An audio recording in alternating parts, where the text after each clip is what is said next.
Welcome to Thelma Podcast's Life Story channel. In this episode, Miles is talking to Margaret Laird, who was born in 1948. Margaret, as she says herself, has had a colourful life. This episode concentrates on her childhood up to meeting her first husband. Margaret's father, Douglas Rossbanks, bought 2 shops and opened a large Ironmongers in Corstorphine, and it was there, after his assistant ran away with 3 shillings and 6pence, that he met his future wife and Margaret's mother, Elizabeth Aitken. Margaret's 2 brothers were sent to Heriots, and Margaret started at Lansdowne House School before being moved to Mary Erskines, which was in Queen Street at that time. The headmistress there, a Miss Jennings, was feared by the pupils and teachers alike. Everyone tried not to attract her attention, but Margaret did, unfortunately, on quite a few occasions, and we get to hear exactly what Margaret did to incur Miss Jennings' wrath. Margaret's home life was different from many of her school friends, in that her mother worked alongside her father in the Ironmonger shop, so Margaret and her brothers were looked after by a Swedish au pair. A gardener and a cleaner were employed to look after their home. We then hear of what Margaret does after leaving school. Her ambition had been to be married with 6 children, but we don't always get what we wish for. So sit back and enjoy. We'll begin with your name, where you were born and when you were born. Mm-hmm. So that's quite all right. Well, that's okay. So what was your birth name? Margaret Banks, born on the 2nd of May, 1948, in a private nursing home in Drumshoe Gardens, which is now a hotel called Bonham's. Is that right? I didn't know that was a private nursing home. Mm-hmm. God. So your mum and dad, who were they? What were their names? Well, my mum was Elizabeth Aitken, and my father was Douglas Rossbanks. So that's my parents. Yeah. Married in 1942 in Kirkliston Parish Church. And were they both Edinburgh? My mother was brought up in Kirkliston. Right. And my father was Edinburgh. He'd gone to George Heriots. Right. And now you told me how they met, but just tell us again, what was your father doing when your parents met? Right. Well, my father was the youngest of 6 children, and he was the last one left at home in Corstorphine, in St Ninian's Road. And the house they lived in, because my aunts and uncles, whom I have to say I hardly ever knew, had left home, and my father was left at home, and his father had been a works manager for Monroe Spun down at Abbey Hill, and my father didn't want to follow that career, so he had a very practical man. He decided to enter the ironmongery trade. So he was trained with Fleming Stores, who were in Edinburgh somewhere at the time. Now, my father was born in 1906, 19th of May 1906, and he then decided that he saved, and he bought the premises in Corstorphine, St John's Road, 217 to 219. He bought the equivalent of 2 shops, which will be now 88 years ago. And he started up his ironmongery business. And he was a furnishing ironmonger. And it was a recognised proper career. And he was a member of the National Federation of Ironmongers. He was president. And as children, we thought it was so exciting when Dad was, or Daddy as we called him then, I suppose, flew off down to Birmingham for meetings and came back with sugar lumps from the plane, which we thought was a very exciting thing, to get wrapped sugar lumps. He actually really did fly. Mm-hmm. My goodness. And a wrapped sugar lump was our gift. The children today would not accept that.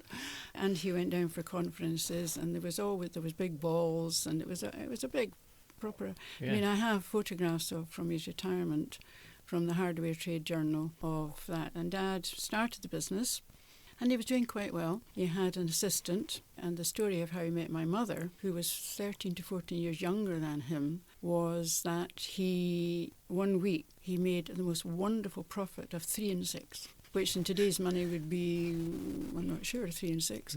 And he was thrilled to bits with his profit of 3 and 6, but the assistant decided he fancied the 3 and 6. So he stole the 3 and 6 and off he went and abandoned my father, to which he wasn't very happy. So he was across the road from his business in premises for Ransom's grass machinery firm were across the road. And I don't know, Ransom's was a well-known lawnmower maker. And he was across the road speaking to a girl in the office, lamenting the loss of his 3 and 6 and his assistant, to which this young lady said, well, actually, I have a friend in Kirkliston who has just left school and is looking for work. So Dad said, oh, well, send her in to see me. Well, of course, in those days, from Kirkliston to Corstorphine, it was quite a bus journey. Yeah. And in came my to-be mother. And Elizabeth Aiken, she had no middle names, he interviewed her, I assume, and gave her a post. Quite an unusual job, I think, for a young lady. Yeah. I don't know what other aspirations my mother might have had, because sadly I can't ask her. And she came to work for him. He was actually engaged to somebody locally. Mm-hmm. My grandmother, who was a dreadful snob, whom I only vaguely remember because I was about 5 when she died, she didn't quite approve. She approved of the lady he was engaged to, but that never came to fruition because my father obviously had his eye on my mother, which of somebody who was 13 to 14 years younger than him. She was born in 1918. Right. And he then, for 10 years, very slow worker, my father. 10 years he employed my mother, and I think somewhere along the line the lady that he was engaged to got fed up, but she never married anyone else. Oh no. She died an old maid in Corstorphine, broken hearted apparently, and then so Dad seemed to turn his attention more to my mother, and on the 16th of November 42 they got married in Kirkliston Parish Church, and I have a lovely photograph which I think I may have given. I think I gave it to you. Of my mother in this suit with the most enormous bouquet of flowers you've ever seen, looking very smart, and in the wedge shoes that are popular again today, and my father in his RAF uniform because he was in the RAF. He didn't actually fly. He worked at Turnhouse Base on the Spitfires. He then, when the war, 42, the war was over, he was staying in the house in Corstorphine, St Ninian's Road, which he bought from his parents. Oh, right. So then his parents were really living with them. Yeah. And my tyrant of a grandmother wasn't particularly nice to my mother, apparently, because she didn't approve of her at all. I mean, this young lady from Kirkliston was not suitable for her son. Mm-hmm. But my mother suffered terribly at the hands of her mother-in-law and stood in queues for rationing and anything to get her a wee tasty tidbit, which was probably thrown back in her face. Yeah. So and then in 1943, my elder brother was born, and I was born in 48, and my younger brother in 1950, which unfortunately became a great surprise to my mother and my father, apparently, to which my mother then immediately sold the double bed and bought 2 single beds, which, of course, really one thinks would that have made any difference. But anyhow, so my younger brother was unfortunately not expected or planned, but then became the favourite, which of course was because I think she tried to make up for him all his life that she hadn't really wanted him. Oh. And he's the younger brother that I'm closer to than my elder brother. Yeah. And then we lived in St Ninian's Road. My brothers were sent to Heriots, and they didn't take girls in those days, so I couldn't go to Heriots. Although I would have quite enjoyed it.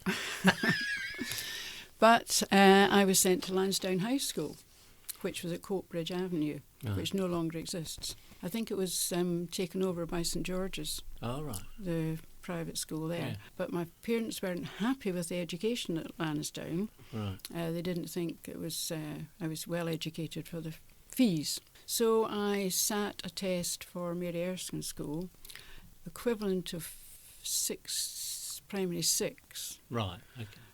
When there was 2 years left of primary. Believe it or not, I passed. So I then joined Mary Erskines School, which at that time was in Queen Street. Of course. It was just the buildings in Queen Street. And was it the merchant school? It's a merchant company school, right, yes. Yeah. There was George Watson's ladies and George Watson's boys. Right. Daniel Stewart's and Mary Erskine. And they were the 4 merchant company schools. Right. Stewart's have since joined with Melville College, which was in Melville Street, and became Stewart's Melville.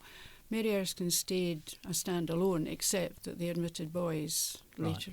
a few number of years ago.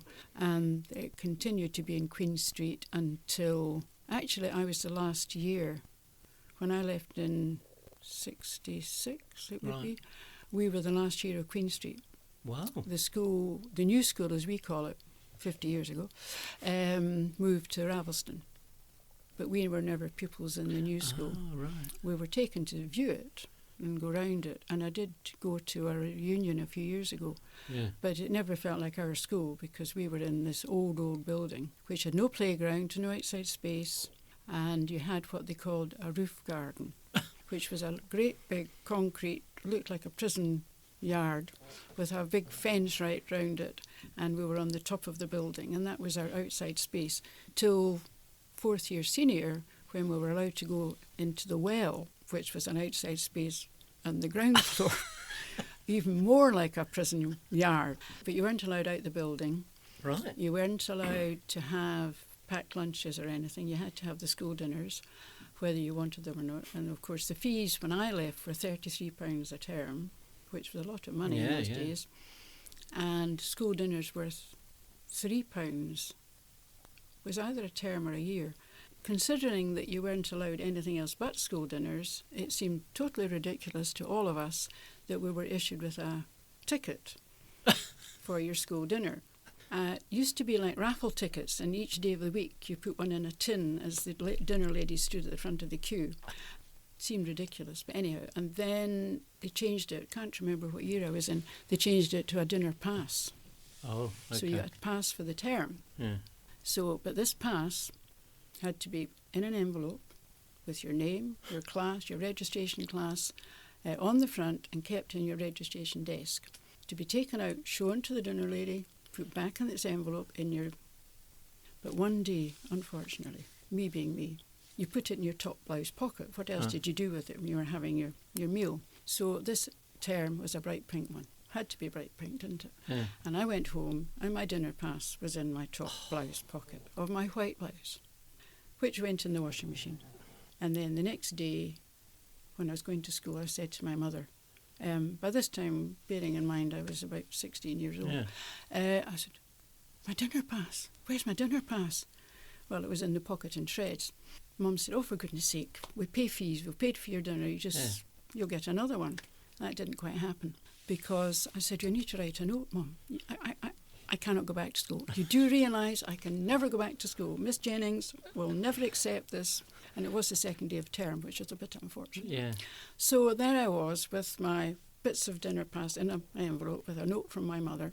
And in those days, my registration class was on the ground floor, and 2 floors up was the note room, as they called it, with the secretary's office next door. And the system with anybody who was off sick, late, or any other business, which was my dinner pass, you had to go to the note room prior to prayers in the morning, put your letter in, and then go back down, go to prayers, which we had every morning, because it was probably run more, although I was Church of Scotland, it was probably run more of a Church of England type of.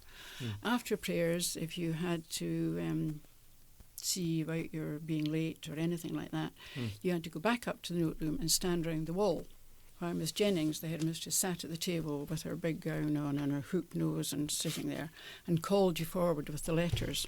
And so, of course, this particular day after prayers, which was always a trial as well, because at the end of prayers we all had to kneel to make sure our skirts touched the ground, because we had regulation uniform, and if your skirt didn't touch the ground, you were sent home to get another skirt. So what we used to do was unzip them under our sweaters and drop them so that they touched the ground when we were kneeling. And then remember to zip them off before you stood up again.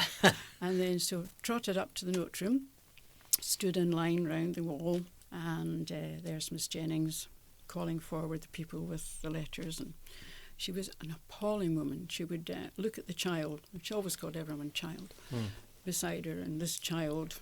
And the letters had to be written in a certain manner. And if your letter wasn't correctly written by your parent, you were sent home for a new letter. I think I spent more time on the bus home. So It had to be addressed with the child's name, their class, the reasons, etc., and the reason you were off, the time you were off sick, what you were off sick for. So, of course, my letter just was to do with the dinner pass, which I'm clutching in my hand in its envelope. So she did all the absent people, all the late people, and then she looked at me standing there. And child, what exactly is your problem? And I said, well, Miss Jennings, my dinner pass went in the washing machine. Well, all she needed to do was, of course, write me another dinner pass. But no, Miss Jennings wasn't going to do that. Oh, she said. And he said, and look at the length of your nails. Get to the nurse and get your nails cut and come to my room. Because I was beginning to grow my nails. And no nail polish, obviously, or no makeups, anything like that. No. So, of course, she flounced out of the room and I'm left standing like a lemon. And so I had to make my way 2 floors down to her room, where you were left standing outside her room. And she was this wonderful attitude to her pupils of having her desk across the corner of the room, so you had the longest distance from the door to walk, by which time you're crawling because you're on your knees with fear, because she put the fear of death in every child. So I'm across the room with her dinner pass, and no, she would not write another dinner pass. I was told that every morning for the rest of term, which was quite a long term, I had to go up to the note room, write myself a slip. Every morning for the rest of that term I had to go back after prayers, and every morning she asked me. Now, my parents paid fees for this school, and in today's world, could you imagine what would happen? But they were too terrified to object. So I had to get a slip, and some days she'd flounce out the room and I didn't get any lunch that day, but the dinner ladies felt sorry for me and gave me my lunch. So that was the situation with the dinner passes. I had 1 or 2 run-ins with Miss Jennings. What sort of, I mean, it'd be difficult to judge, what sort of age would she have been, do you think? I suppose we couldn't judge at that time. I suppose she was a lot younger than we probably thought. She was considered to be horrendous. In fact, some senior pupils to the age I was at the time put a death notice in the paper. But this is when you didn't need proof. You know, the way, obviously now So her death notice, she used to live in Murray Place, I think it was. She had a flat round the corner from Queen Street. And, her death notice was in the paper. And you can see she was a well-liked lady. I mean, every teacher feared her. I mean, when we walked along a corridor and we had to walk on the right-hand side, and we saw everybody, when they saw her coming, flew into any nook or cranny they could find to get away from her. One of my other horrendous encounters with Miss Jennings was probably in about 4th year senior. We were allowed to move away from the socks. Right. Grey socks, long socks in the winter, short white socks in the summer. Indoor shoes, outdoor shoes. Wow. You had to change to your outdoor. And they were all regulation. Bought in Aiken and Niven, all the uniform. So this particular day, in 4th year senior, by which time we'd progressed from the gym tunics to the skirts, the kind we had to drop to make sure they touched. A crowd of us were very fond of wearing, it was no tights in those days. No. So stockings, which apparently would appeal today, but I don't know. Anyhow, so we thought it was great fun to wear, although we had regulation coloured stockings, we thought, wouldn't it be fun to wear several? So we wore 6 pairs on top of each other. How we got 6 pairs in a suspender belts beyond me. Anyhow, and every pair had to have a rip in a different place. So we were going around. We're obviously a wee bit before our time of the ripped jeans. Yeah. And this particular day, my friend and I were walking across what was called the old exam hall, and guess who was coming in the opposite direction? Miss Jennings. We had no escape. No escape. And she stood from what we thought was a tremendous height, glaring down at us. And child, as we said, yes, Miss Jennings, what exactly have you got on your legs? Stockings, Miss Jennings? Really? Well, take them off right now. So we had to stand in the middle of the old exam hall, unclip our stockings, to which she then took and walked across the back the way she'd come into the sick room, which I have to say at school I was fortunate enough never to have to go to, where sister had a roaring fire and 2 beds and behind a curtain, and she threw them on the fire. So home we went bare-legged, which my mother wasn't impressed with. No. But parents never objected. They never wrote. They never complained, even though they were paying for all this. So that was the incident with the stockings, which we didn't repeat. We decided we'd better just wear regulation stockings. After that, there was an instance with the school play. I wasn't involved in that because I didn't do drama. Right. But there was one girl that Miss Jennings decided her hair colour didn't quite suit the part she was playing, so she took her to her hairdresser, who was up North Castle Street, and got her hair tinted without the parents' say-so to suit the part she was playing in the play. She was unbelievable, unbelievable. So what other stories of school? So, well, did you have a favourite teacher? Were the teachers you liked? Oh, yes, there were some lovely teachers who were all terrified of the headmistress. There was one male teacher. No, there was two males in the school. Right.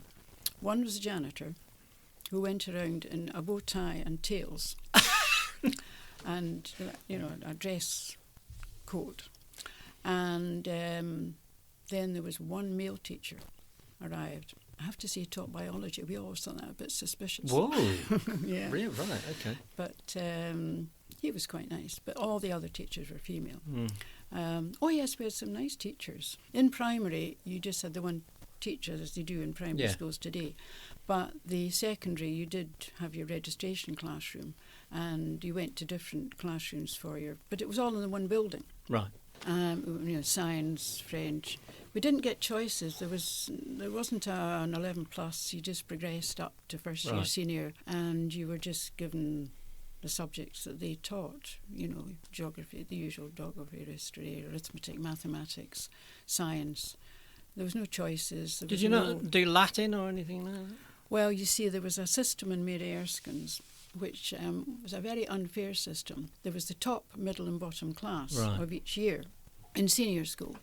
And the top class seemed to exist of people whose fathers were lawyers, doctors, maybe more professional. The middle class was a sort of mixture, and the bottom class was the also-rans. The fact that we all paid the same fees, the fact we all wore the same uniform, there was no differentiation at all that you could tell, but Miss Jennings knew what your fathers did. Unfortunately, my father, being a shopkeeper, didn't go down well. He was just, he was not... Tradesman. He was trade. Yeah. So I was in the bottom class.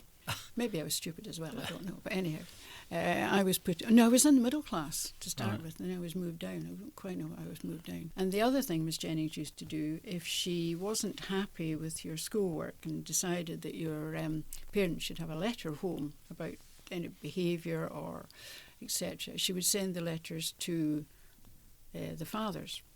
But my father was trade, so my mother got the letter. The fact of, I always said, now, if she knew my mother worked in the shop, maybe I'd never got a letter. This is all absolutely gospel.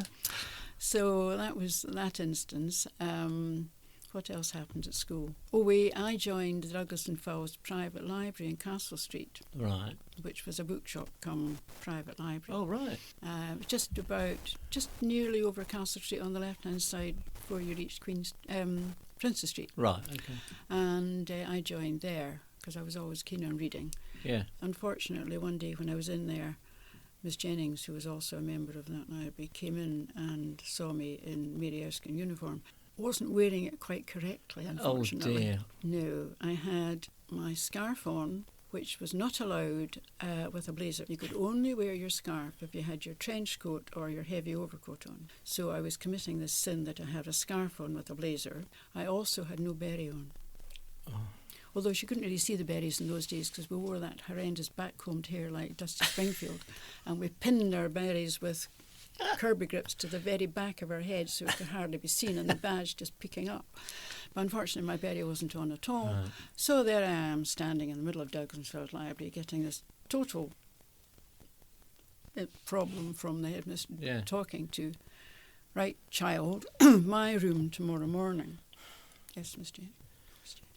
So the next morning, there I was, outside her room. I think I spent the whole morning. I think that's why I really ended up quite stupid. I spent more time outside her door. So she would come in and out and watch me, and then she eventually called me in and looked at me and said, right, you will wear your beret in school all day, every day for a week. And I wasn't the only one that happened to, but that happened to me and nothing. So, and then what she used to do was stand at the door of the building when we were leaving, because the cloakrooms were in the basement of that building, and we had to change from our indoor shoes, leave them on our slipper bags, which we had made at sewing, unless you made a mistake and, like I did, and zapped the thing the wrong way and the sewing teacher threw it on the ground. We then had to change to our outdoor shoes, which were lacing shoes, and be seen, and she would check us as we left. God. Not every day. No. Obviously, she missed me the day I had the scarf on with the blazer. You did qualifications, obviously. Oh, yes, we did O-levels. So what did you get in the end? Oh, I got about 8 O-levels, believe it or not. Wow. I got French O-level, and when I ran out of the room and told the teacher, she said, "Well, Margaret, you don't deserve it." I said, "Well, thanks very much." But I passed. I think I got 2 hires. But my ambition in life was actually not to go... that was it. I wanted to be a nanny. I loved children. Right. I wanted to be a nanny. So, in 6th year, it must have been, my parents made inquiries, and I don't think they had I think there was a place near where about it? Belford. There was a nursing college, and I think you could train to be a nanny there. Right. But my parents decided that, I was very fortunate. They were I was brought up in a more privileged home, because my mother she did work. I'll talk about that in a second. Yeah. They applied to Norlands down in Kent. They're a training college for nannies that the well-to-do, the Queen, royal family, are all got their nannies from. You can see them going round Hyde Park with their high prams and their uniforms on. So my father encouraged me to apply there. Right. So I made an application, and Mum and I, when we're talking, what year would that be? 65? We travelled down to London, and we stayed in a hotel, and then we took the train to Kent, and I had an interview for Norlands Training College. I was offered a place. I had to get a reference from my headmistress, which was a bit of a stumbling block. So I'd gone back to school with a letter from my parents and did the note room nonsense and back and standing in the queue and what you were waiting for, to which again she decides to ignore you and call you to a room later on. And then I walked across the room with my letter asking for a reference, because I'd been offered a place at Norwich, which was quite prestigious. And you would have thought she'd be quite pleased that one of her pupils had been offered that. But not Miss Jennings, no. And Miss Jennings took one look at me from the top to the bottom and the bottom to the top and said, "Child, do you not honestly think that Dr. Barnardo's Institute would be more fitting for someone in your station in life?" She did. It was horrendous. I felt like that. I really felt. And yet there we were, my parents paying things, she had no right whatsoever. That's awful. To quit. I know, I can hear her yet saying that. It was awful. So, of course, I'm out the room, I don't know whether she gave me a reference or not, because in actual fact I took cold feet. I think in those days, family, you didn't leave home and live in a flat. You didn't leave home and live with a boyfriend anyway. No. You just stayed at home till you were married or not as such. So I said to Mum and Dad, it was more I was very close to my father, and I just took cold feet. The thought of going away down to Kent, I just couldn't do it. So I refused I didn't take the place. Right. And I often wonder to this day what my life would have been like, because we get choices in life and we take that avenue or we take that avenue, and we look back and think, what would have happened if I'd taken that avenue? Actually, I think a nanny is a very lonely life. Yes, I would assume. And lots of nannies, at that time, I suppose, didn't get married, did they? Oh, no, they looked after the children. Yeah. And you were neither below stairs staff because you were better than them, the nanny thought, but they weren't upstairs gentry, so you were neither one thing. I think it was quite a lonely life, so maybe it was better. Yeah. Instead, I've had a very varied life. A very colourful life, which maybe a nanny from New Orleans wouldn't have accepted. Possibly no. not. So I ended up, I didn't take the place. So there was that instance, again with Miss Jennings. Yeah. What a woman. Oh, she was dreadful. She really was dreadful. And did you ever work in the shop? You must I did, yes. My mother, to go back to when she worked for my father, and 10 years after she'd worked for him, he married her. My father was a very forward-thinking man for his time, and he started up night schools for Ironmonger in Edinburgh, and he also started scout groups. He was very much he was just a wonderful man, and he was such a kind man, and he was very keen on, and he was such a innovator in lots of things. Yeah. And because Mum had worked in the shop for 10 years, she actually wasn't a natural mother. Right. My brothers and I do wonder how we arrived in this world. So she, desperate to get back to work, she didn't. So I, at Mary Erskines, was about the only child, pupil, that had a working mother. Well, there was one or two others, but most of them, mothers were at home making the dinner for them coming home from school. Whereas we were brought up slightly differently in that my mother was very privileged because she worked in the shop and she was a partner with Dad, and they did work together. I mean, one really needed the other. She was frontline, he was kept in the office to do all the office work, and my mother was the frontline person. Right. And they had 16 staff, but they were part-time. 16? Mm-hmm. But they were all goodness. part-time. And the shop was open 9 till 6 every day, except Sunday, of course, in those days. So we were brought up by a Swedish au pair girl for a while, I know. Wow. And my mother had a cleaner who came in 3 times a week and a gardener. So the only day she was at home, well, the Swedish au pair girl must have got Sunday off. Right. And 3 of us hated Sunday because Mother was at home. And she didn't want to be there, well, all day with us. No. So I did have quite a privileged upbringing in that respect. But as I got slightly older, and the Swedish au pair girl was dispensed with, she got a daily lady who used to work with Lily Whites. Do you remember Lily? Well, you won't remember Lily Whites. It was a sports shop in Princess Street, very expensive, because Princess Street in those days had beautiful shops, and because it was the place to go, and not even George Street didn't. That was all, banks and insurance companies. And then you had Rose Street, which was the den of iniquity. Well, that was something at Mary Erskines. If you were caught in Rose Street, you were just about expelled, because that was not the place to be seen. Yes, so Miss Hall was employed as a daily, I don't know what you would have called her actually, because she refused to clean, she refused to cook, although she did eventually begin to have a meal for us coming home from school. Right. And she did sometimes do the ironing, but she was there just to look after us when we came in from school. And then That Miss sounds Hall, like a quite good job. And we, as children, we made Miss Hall's life hell, but never mind. Made such a fool of her. I feel so embarrassed now about it, poor woman, because she was a maiden lady and wasn't used to children. Oh, dear.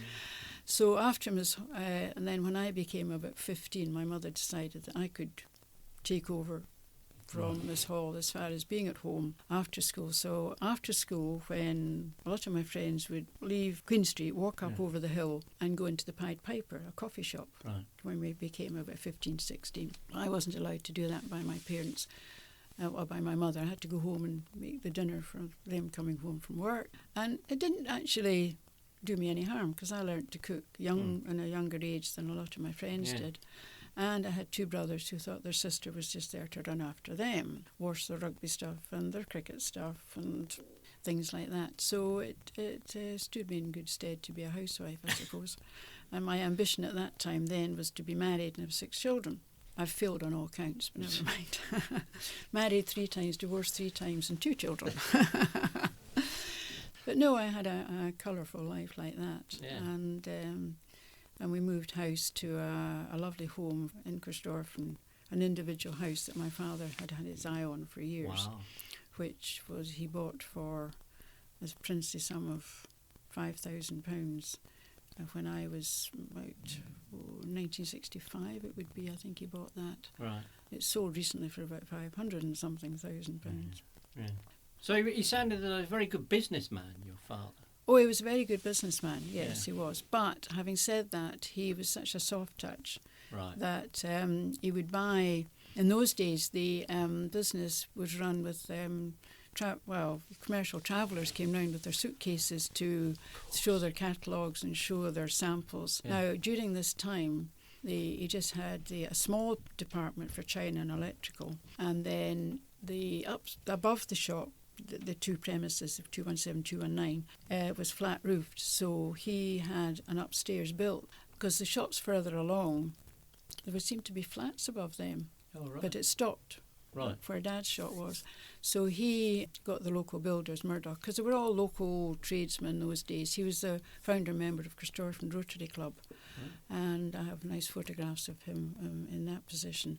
And he arranged to have an upstairs built, and he then had that purely as china and electrical.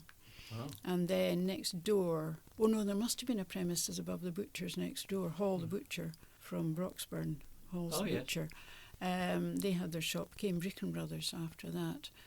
He bought that premises, so that became his stockroom. So he had actually had 3 premises above and 2 below, so he had a big business. Yeah. And Mum worked in it all the time. My elder brother, he went to the British Linen Bank, Right. was never happy, and he thought the shop would be an easy target. He could just walk in there and take over, that. But Dad made him go and train in a firm in Glasgow, and then Grays of George Street. Oh. Right. And we trained the son of the owner of Grays and George Street. Oh, I see. So he could go back and work there. And during this time, my younger brother, he went to university and he became an accountant and had his own business. I was kind of in the middle doing not very much. And so what you touched upon electrical and china. What was the range of stuff that you a was selling? tremendous range, huge range of things. We had beautiful china, quality china, tea sets, dinner sets, ornaments, etc. And the electrical goods would be, small electrical. Yeah. And then they did small repairs as well for electrical. I always remember the electric frying pan I was working in the shop, yes. So during this time in my life, I had joined Edinburgh the City of Edinburgh. Well, it wasn't City of Edinburgh, it was Edinburgh District Council at the time, because I wasn't sure what I wanted to do. I thought of primary teaching, but then changed my mind. And because I had no ambition, I was terrible. My training in me was be married and have these 6 children. And so I went to work in the libraries, and I was the youngest member of staff at Blackhall Library when it opened in 1966. Oh, I didn't realise you'd started that early. The building that they have now was just being built by a firm, Robert Russell. Right. Not Russell's of Bathgate, the Hollage people, but Robert Russell was a small building firm. Right. And they built that building, which was round a courtyard, as you know. Yeah. And it had been just a mobile type porticabin in what is now the car park. Right. I started life there in the library, and I loved it, absolutely loved it. And I went to night school for library. And when it was opened officially to the public, that building, I think you have the photograph, I presented the flowers to the Lady Provost, being the youngest member of staff, in my Marks and Spencer's sweater dress, which I was very proud of. And there's photographs of me showing the then Lord Provost, because the Lord Provost in those days had a standing. Yeah. I mean, they don't have now. No. So I'd gone to night school. But me, being a bit of a social butterfly, as my mother called me, I was having fun. And I don't quite know how this happened, but I missed making an application to sit the exam at the end of the course. So therefore, my mother said, that's it. You're going to work elsewhere now. So I applied to the National Commercial Bank. Right. As was then, and I worked in the branch at Murrayfield, where you sat at a high stool doing a handwritten waste with no calculators and no adding machines, and sum up all the totals. And then I got a bit fed up with that and decided, because I really, as I say, I really was looking for, and I didn't find anybody there to marry, so I then applied for a post as a receptionist at the surgical consultation department at the Royal Infirmary when it was up at Forest Road. And I worked up there. I thought, a doctor. That's what I'll aim for, a doctor. And then discovered that these intern doctors, or that's an American term, they were residents then, they were called, were really not very nice people at times. So I had my 21st birthday when I was up there. Right. Left there and worked at blood transfusion for a while. And then I saw a job advertised in the paper for an X-ray assistant at the private nursing home in Drumshoe Gardens. It was just near the end of Drumshoe Gardens, not where I was born, which was, the building was further along, and the nursing home I was born in. This was the Nuffield nursing home. Oh, right. And they had a private X-ray practice attached to it.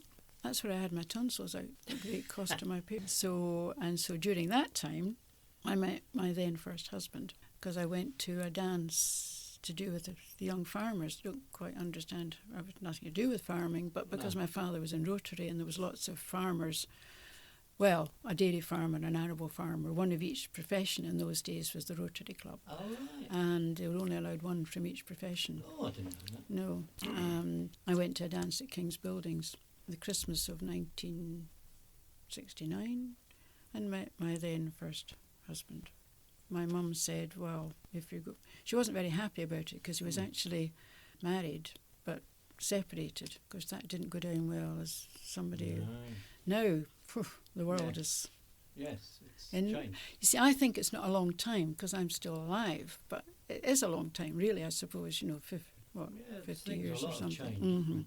Not for the better, I think, not some things. So Mum had said, well, why don't you come and work in the shop, because when you're married to a farmer, you'll not be working. So I was thinking I was getting my life's wish, my husband and then 6 children. Didn't work. I worked in the shop for a year and I loved it. Yeah. I loved it. I loved serving customers. I loved working with all the lovely china. I've always loved china since then, and crystal and giftware. And would you have had was it a brown overall? I always think of ironmongers having... No, we had pale blue. Oh, right. We had pale blue. Classic. No, Dad didn't have... No, I think way back when he first started, I think photographs I've seen, yes, a bit like open all hours. Right, yeah. Type of brown cotton type. Yeah. No, these were a bit more upmarket. Oh, right. They were nice pale blue overalls we wore. A long coat. Yeah. So you would have sold things like paraffin? Well, downstairs he had paraffin, yes, he had paraffin. And he had a delivery chap that went round and delivered paraffin. And there was a huge tank out the back on the paraffin, yes. And then he was in business during the time of the miners' strike, which meant that there was candles galore and people queuing outside the shop looking for candles. So he lived through the shop was open during those times.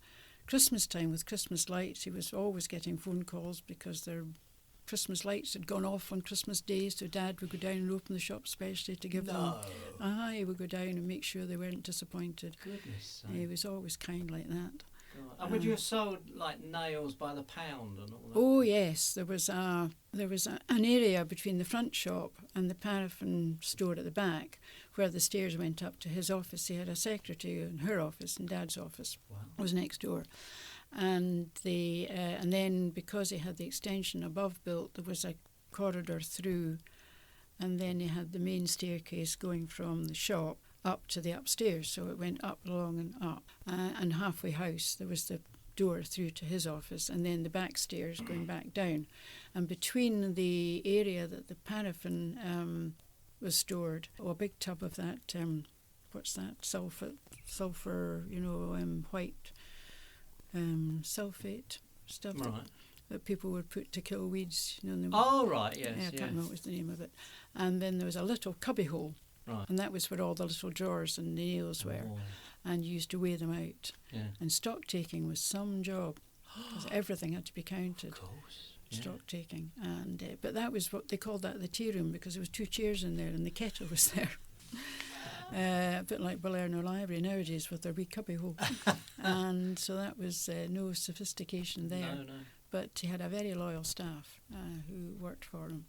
And I loved working in the business, I must admit. Yeah. And then when I was married in 1972, unfortunately my then husband decided that having a girlfriend and a wife was quite a good thing to have. So he unfortunately had met somebody just before we got married, and we had a big wedding in Corstorphine. Unbeknown to me, he was with somebody else the night before he married me. Oh. And I discovered a year after, when I was expecting my daughter, that he had a girlfriend, so that went pear-shaped. So I was divorced with a baby at the age of 25, 26. Crikey, I didn't know that. That was pretty awful. And Katrina, my daughter, who's now coming up for 48, has never met her father, because I never got a penny, and he never wanted anything to do with her. So I stayed back with my parents till I remarried when she was 4. When she was born on the 6th of August, Dad had already had an eye. My brother was working in the business, but my father was never happy that Alan took over. He didn't have the calibre of his father and his mother, and Mum didn't want to work on with her son, even though she was a good bit younger than Dad. although I think she probably in some ways would have done, but it wouldn't have worked. No. So Dad got the offer to buy the business as a going concern. Right. And but he was very, very good with all his staff. He made sure that the new owners would either keep them on for a certain length of time. He made contracts with them so that the staff weren't just left without work. And it was their choice if they stayed on with the new owners or not. And he gave them all a sum of money relevant to the years they'd worked with him. And he was very, very good to his staff. And then he was delighted to retire. Right. He had 10 years, which was nice for him. Yeah. My mother immediately went out and found it. Well, she didn't immediately go out and find another job because I was home with my daughter, who was a baby, and my mother showered my child with all the love she should have given her own children, and sent me out to work. So, which was better for me, socially, part-time, and that's when I went back to the library. And I went back to Morningside. Well, I was sent to Morningside branch part-time. Yeah. And then I was moved back to Blackhall, actually, and then Queensferry, and then Queensferry to Sighthill, to Corstorphine, back to Sighthill, to Stockbridge, to Oxgangs, to Leith, to Curry, with my career in the libraries. And then I trained in, I did the course in the library then, which my mother never found. Well, she did. Oh, yes, because my father died in 84 and my mum died in 99. Right. She had a car accident. That wasn't actually long before I started at the library, then I hadn't realised it'd been that. Yeah. She was 80 in the Christmas of 98. She had an unfortunate car accident in the January of 99 and died the week after as a result. So that was it. But the business had been sold and my brother went elsewhere, and I think he worked, can't remember where he worked. I think he went back and worked in the firm in Glasgow he'd trained with. And then after that, he and his wife went to Dumfries. Right. And he ran a service station down there and shop down there.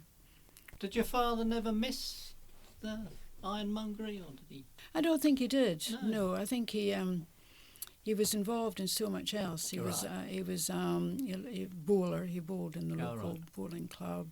He was very active in the Rotary Club, in the men's club in the church.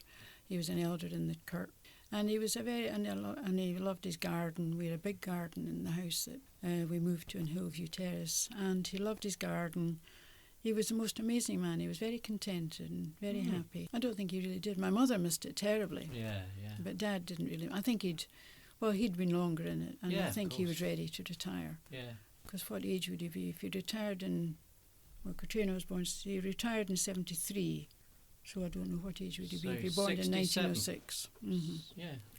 So he was ready to. Yeah. And he died the week before his 78th birthday. Lung cancer, sadly. Right. Western he died. But that was great. Thank you for listening. I hope you enjoyed this podcast with Margaret. You can find more like it on our website, www.livingmemory.org.uk. Or if you have a story you'd like to share, why not pop in and see us at the Wee Museum of Memory, Ocean Terminal, Leith, or at the Centre, Livingston. Until the next time, take care.